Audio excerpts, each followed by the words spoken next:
Bem-vindos à primeira aula de Python.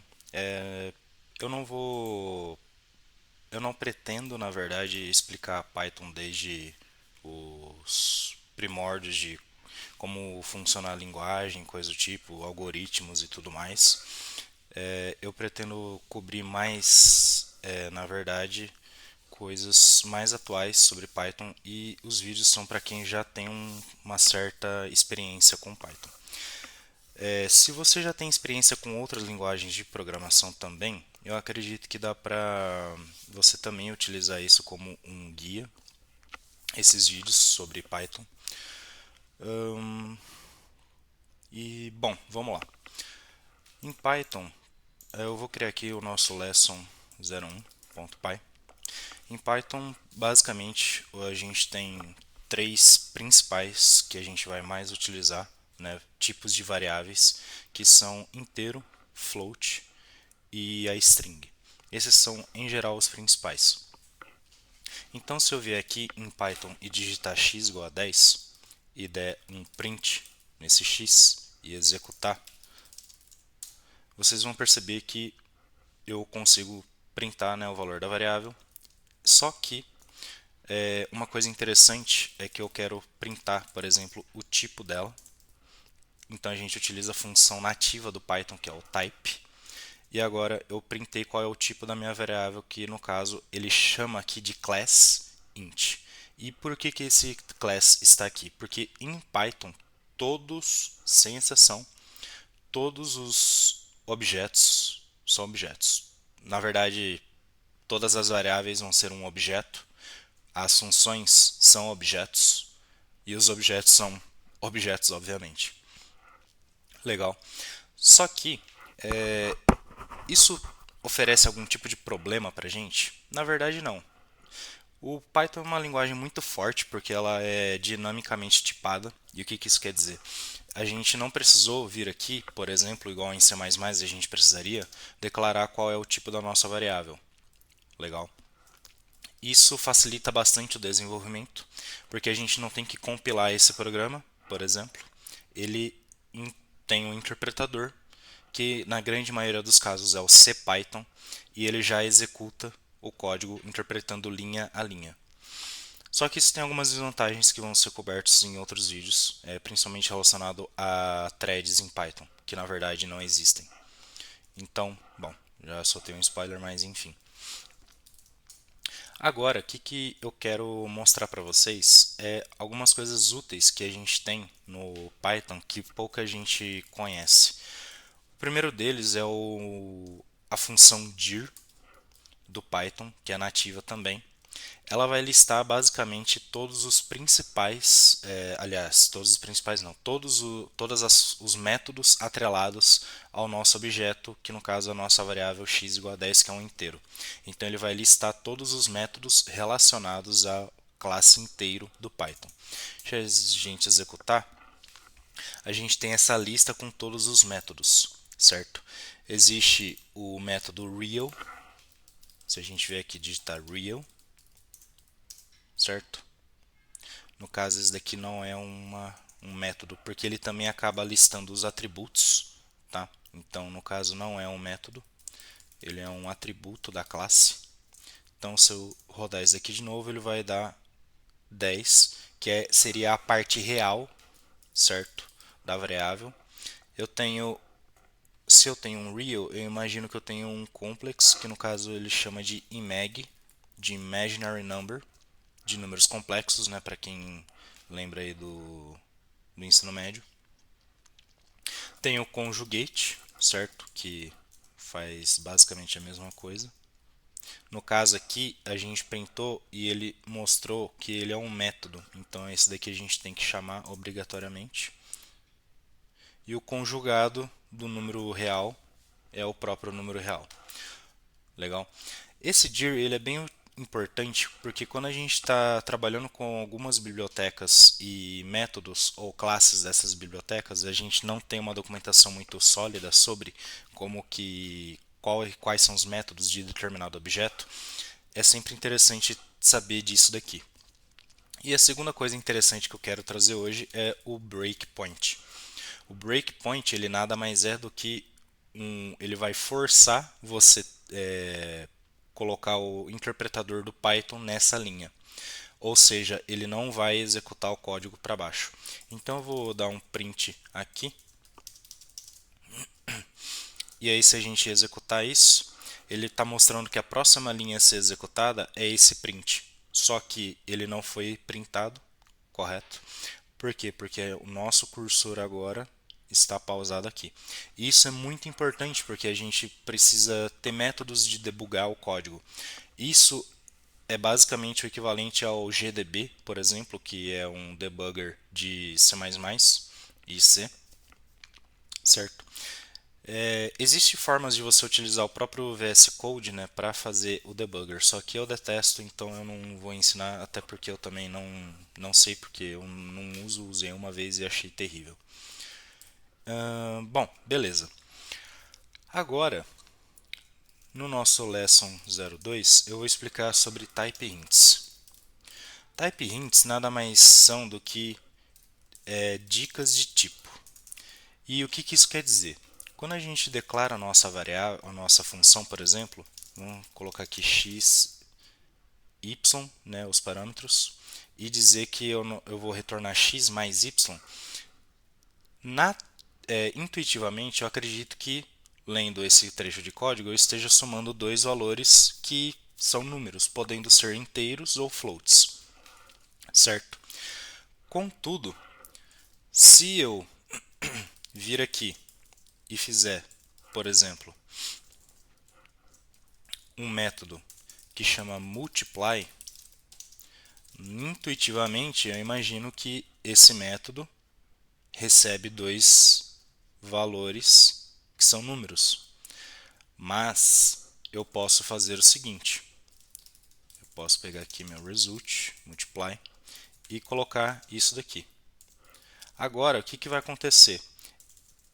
Se fosse numa linguagem compilada, a gente teria que declarar os tipos dessas variáveis. Só que aqui em Python, como é dinamicamente tipado, ou seja, o interpretador ele infere o tipo durante o runtime. Se a gente vier aqui e dar um print no result, né, que eu acabei esquecendo, a gente vai ter 10, 10.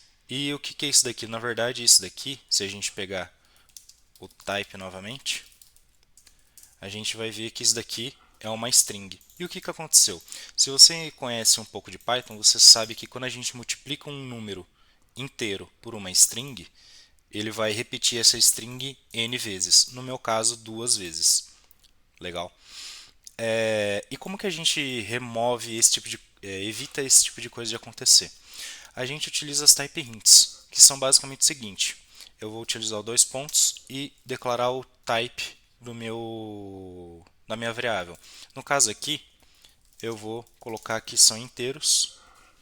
Então aqui eu estou passando para o desenvolvedor que vai pegar esse código no futuro e incluir na aplicação dele, que esse método ele tem que a gente deveria fornecer valores inteiros, certo?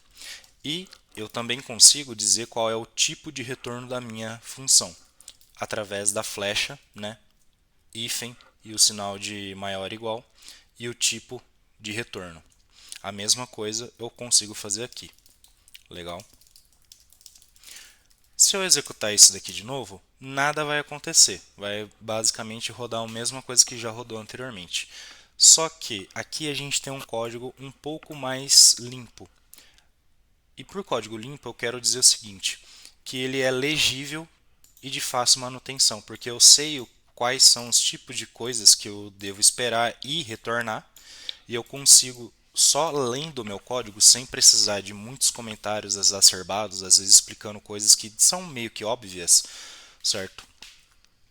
Eu consigo ter um código mais limpo. Só que ainda existe um problema. Nesse tipo de função, onde eu consigo passar, por exemplo, um valor que é um float e um inteiro, eventualmente, quando a gente trabalha com valores float no Python, a gente tem que tomar um pouco de cuidado, porque às vezes um 10.3 ele pode virar um 10.3, 2, 10.29999, aliás, perdão, ele pode virar um 10.2999999, que seria aproximadamente um 10.3. Às vezes, isso acaba sendo um problema. No futuro, a gente vai acabar entrando, que eu vou explicar sobre a biblioteca NumPy, de como a gente trabalha com ela, e a gente vai perceber que esses tipos de imprecisões que existem nos números float são um problema. Aqui agora não é um problema, mas o que eu quero mostrar para vocês é como que a gente passa que a nossa função retorna mais, aceita mais de um tipo de variável. Nesse caso, existe uma biblioteca que é o typing, que ela é nativa do Python a partir, se eu não estou enganado, do Python 3.5. E a gente vai importar um método que chama union. E o union ele serve para a gente dizer o seguinte: eu quero que essa função aceite tanto float como int. Então aqui eu estou passando novamente uma forma mais limpa para o meu desenvolvedor que vai pegar esse código no futuro e dizer que eu aceito tanto int como float e também posso retornar tanto int como float, certo? Nas minhas funções. Agora, se eu rodar isso aqui novamente, mais uma vez nada acontece, continua sendo os mesmos resultados, mas temos um código mais limpo ainda do que o anterior. Existe também a possibilidade do próprio typing, com o typing, né, você criar um novo tipo, como por exemplo o number. Então aqui eu vou criar um novo tipo, certo? Que eu vou chamar de number.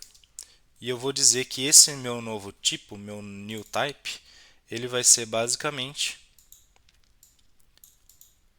a união entre o int e o float. Agora, se eu executar isso e lembrar, né, de mudar, eu tenho que agora as minhas funções elas aceitam um tipo que chama number, que ele é basicamente a união entre um inteiro e um float. Isso daqui que eu fiz agora não é tão necessário, mas é só para uma questão de estética de código. Fica a cargo da pessoa, né, que está desenvolvendo ver o que fica melhor para ela. Agora, se a gente vier aqui no multiply e lembrar do problema que eu estava comentando sobre que a gente pode passar uma string, o Python, ele, por ser interpretado, a gente não compila ele, certo? Então, num compilador, ele já iria fazer uma análise estática do seu código e ver se as variáveis que estão sendo fornecidas são de fato variáveis que a sua função aceita. No caso, a gente não consegue ter isso em Python. Mas existe uma biblioteca que ela é muito interessante que chama BearType. O BearType você instala através do pip, ok? Ela está a partir do Python 3.5 também, se eu não me engano. Ela tem suporte, né, para o Python 3.5, não é nativa do Python, por isso que você tem que instalá-la. E agora, se a gente utilizar o decorator do BearType, o que isso daqui vai fazer? Ele vai pegar basicamente sua função, ler quais são as variáveis e os tipos delas, que a gente declarou com as type hints, e ela só vai pegar problema se a gente tiver declarado as type hints. Legal? Agora, se eu vir aqui e rodar esse código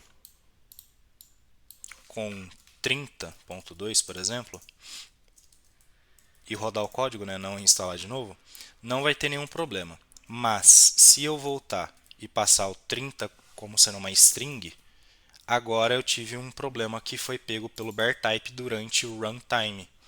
E ele estava falando o seguinte: a minha variável, o meu parâmetro da minha função x, ele é 30 string. E ele viola a minha dica de tipo, que é um number, que a gente declarou aqui. E ele fala que essa variável é uma string de valor 30 e ele não é uma float nem um inteiro, que é o que a gente declarou aqui, float ou inteiro. Legal? Isso daqui é muito interessante quando a gente tem algumas aplicações que elas precisam ter algum tipo de tratamento de erros, certo? Saber esses elementos, né, de como que a gente evita problemas de acontecer, são muito importantes. O bear type é uma forma de você resolver esse tipo de problema durante o runtime. Legal? Vamos supor, né, que você tenha uma aplicação que ela não é uma aplicação web, por exemplo, mas ela é uma aplicação que é um produto final já, que vai rodar, por exemplo, num computador de bordo, por exemplo. Você sempre vai ter as mesmas coisas acontecendo. Contudo, durante o desenvolvimento, para facilitar a sua vida, você utiliza o bear type justamente para checar se toda a arquitetura do seu código está do jeito que ela deveria. Ou seja, os parâmetros, todas as funções, quando a gente passa os parâmetros para elas, não deu nenhum erro, isso é um bom sinal de que o seu código está funcionando. Legal? Um sinal apenas, certo? É sempre bom ter mais outras métricas para você monitorar problemas e evitar eles acontecerem durante o deployment da sua solução. Perfeito? Nessa aula eu quis trazer basicamente as type hints, que são coisas importantíssimas para a gente desenvolver em Python nas versões mais modernas, que seria 3.8, 9, 10 e 11. Futuramente, num futuro próximo, na verdade, né, em outubro, tá para ser lançado o Python 3.12 com suporte a multithreading real, certo? Na próxima aula eu vou explicar sobre o que é o problema de threading em Python, por que não são threads reais e como que a gente pode contornar, entre muitas aspas, né, esse problema. Espero que vocês tenham gostado. Se você gostou, se inscreva no canal que eu pretendo trazer conteúdos não só de Python, mas também de outras linguagens que eu gosto de programar, como por exemplo Golang. E também vou trazer sobre inteligência artificial, que são coisas que eu trabalho atualmente. Muito obrigado e até a próxima.